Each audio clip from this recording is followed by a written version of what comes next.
रहस्यमय झील। एक गांव में एक झील था, लेकिन अजीब बात यह थी कि गांव के लोग उस झील से हमेशा दूर रहते थे।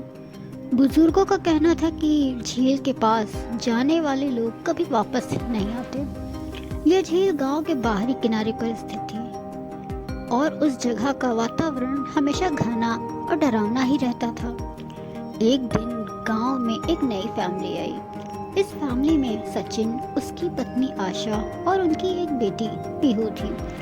गांव के लोग उन्हें झील के बारे में आगाह कर देते हैं, लेकिन सचिन को ये बातें अंधविश्वास लगी और उसने अनदेखा कर दिया।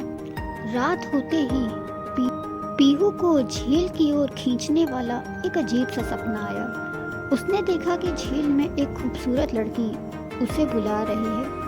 पीहू ने अपने माता पिता को इस बारे में बताया तो उन्होंने पीहू को सपना बोलकर नज़रअंदाज करने को कहा। लेकिन दूसरे दिन पीहू झील की ओर और खींची चली गई। झील के पास जाते ही पीहू ने देखा कि पानी में एक अजीबोगरीब रोशनी चमक रही है। जैसे ही उसने झील में झांका, उसे लड़की का चेहरा नजर आया। लड़की ने मुस्कुराते हुए पीहू को अपने पास बुलाया। पीहू उसके जादू में फंस गई और झील में कूद गई। रात को सचिन और आशा ने पीहू को घर में नहीं पाया तो उन्होंने उसे हर जगह तलाशा, लेकिन वो कहीं नहीं मिली। दूसरे दिन जब सुबह हुई, गांव के लोगों झील के किनारे एक चमकती हुई चीज दिखी। वो लोग जब देखने गए तो वहाँ उन्हें पीहू की टेडी और एक अजीबोगरीब चित्र मिला, जिसमें एक लड़की पीहू को गले लगा रही थी। इस घटना के बाद गांव के लोग झील से और भी ज़्यादा डरने लगे।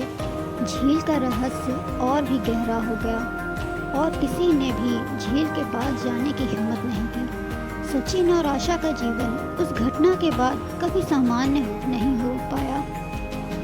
वो हमेशा अपनी बेटी के वापस आने का इंतज़ार करते रहे, लेकिन पीहू कभी नहीं आई। गांव वालों का मानना था कि झील में कोई अलौकिक शक्ति थी जो लोगों को अपने जाल में फंसाकर उन्हें हमेशा के लिए गायब कर देती थी। इस रहस्य का कोई समाधान नहीं मिला और झील का डरावना वातावरण हमेशा गांव पर हावी रहा।